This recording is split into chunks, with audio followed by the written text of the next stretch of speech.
If you got 2K out of thin air materialized tomorrow and you will need a camera, what would you pick up? The Nikon Zf or the Sony A7c Mark II?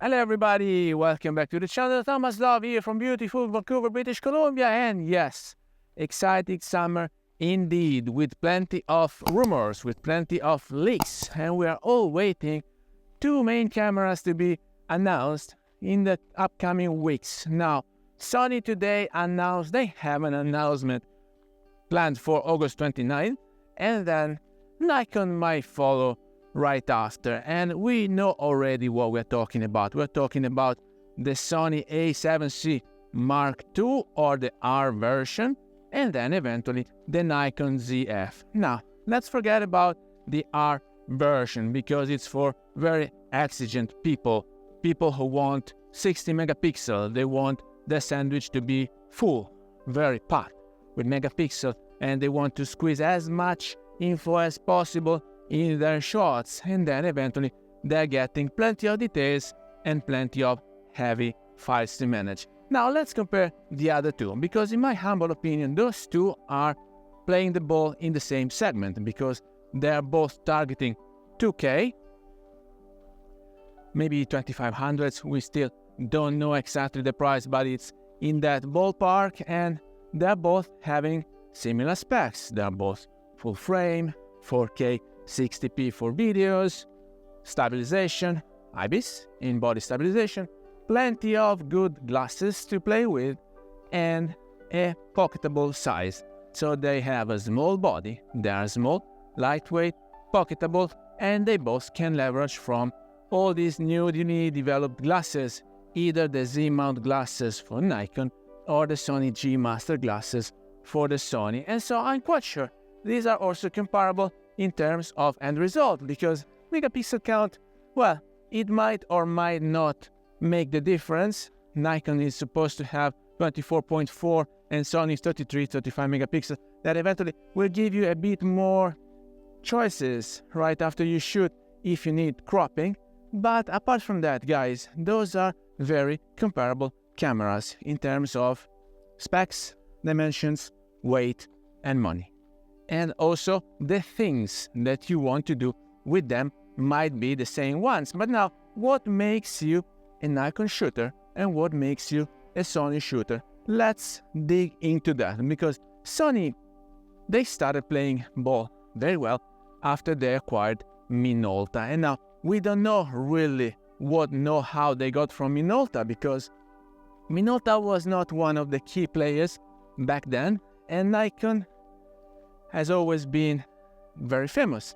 They always played very well with their cameras back then. And then Sony, at a certain moment, they started putting alien technology into their cameras. But even after they started having these IBIS and this AF tracking and so many other good points that wanted people to have Sony cameras, they would only play well together with Zeiss glasses, because otherwise Sony, they were not so good in making glasses back then. So they got along very well with Zeiss until the very moment they didn't get along anymore. And so now they are not so friends anymore, but finally Sony started mastering the production of glasses. So right now Sony G Master glasses are comparable, at least, to Nikon level.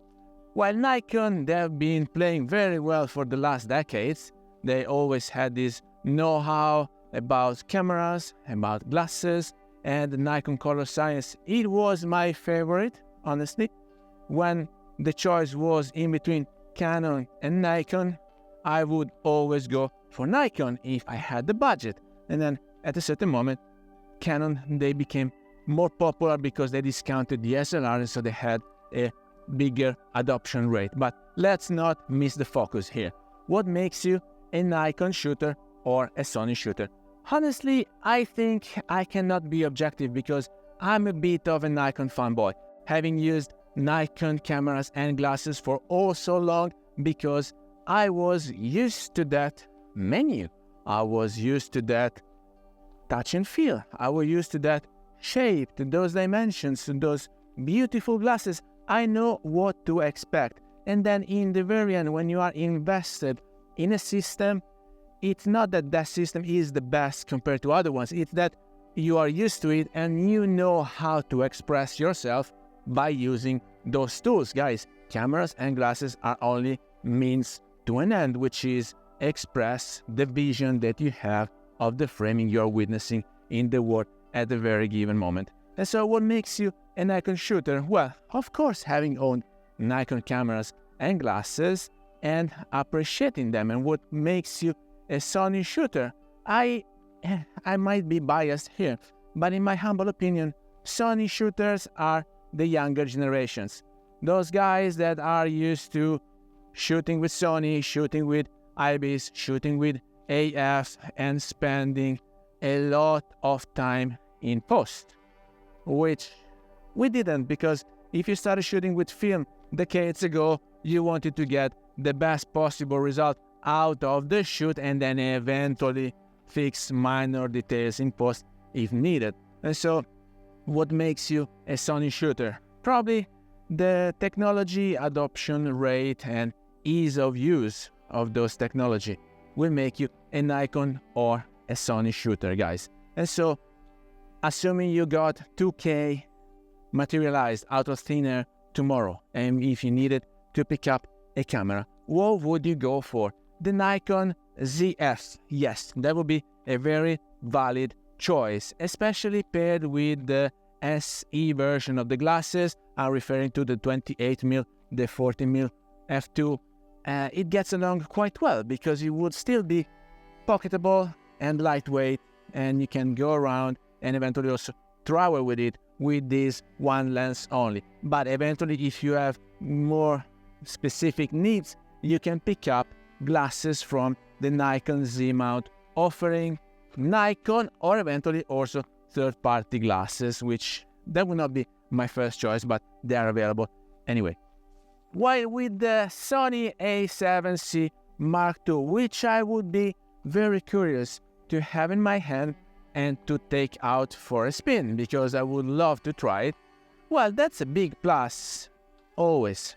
My 2 cents here, guys, is that I would go for Sony if I am targeting videos much more than stills, because with 35 megapixel, yes, of course, it would be a BSI, it would be probably a stock sensor, so I have no limitations whatsoever when it comes down to low light shooting. But guys, Sony really makes the difference if you're shooting video. Let's face it, you have IBIS that gets along very well with the stabilization in the glasses, and you have the AF tracking, and now they also have this AI implemented, so not only the focus tracking is tracking the subject, whether it is a person, an animal, a car, a plane, a bird, whatever, but they're also following you if you're moving within the frame. So once you start shooting in 4K 60p, you will have this little of a crop, I'm assuming at least 10% crop, and then if you're moving around, assuming you are placing your camera on a tripod and you are moving around, you will see the frame is following you. So not only you will be also locked and in focus, but also you will be always in the center of the frame, because these AI functionalities implemented in the Sony cameras really make the difference when it comes down to video. So guys, let me know down here in the comment what camera you would go for, and I hope you got some value out of this video. If you did, please remember to like it, share it on your social media, subscribe to the channel so you won't miss the new videos to come, and I guess I will see you later. Thank you. Bye-bye.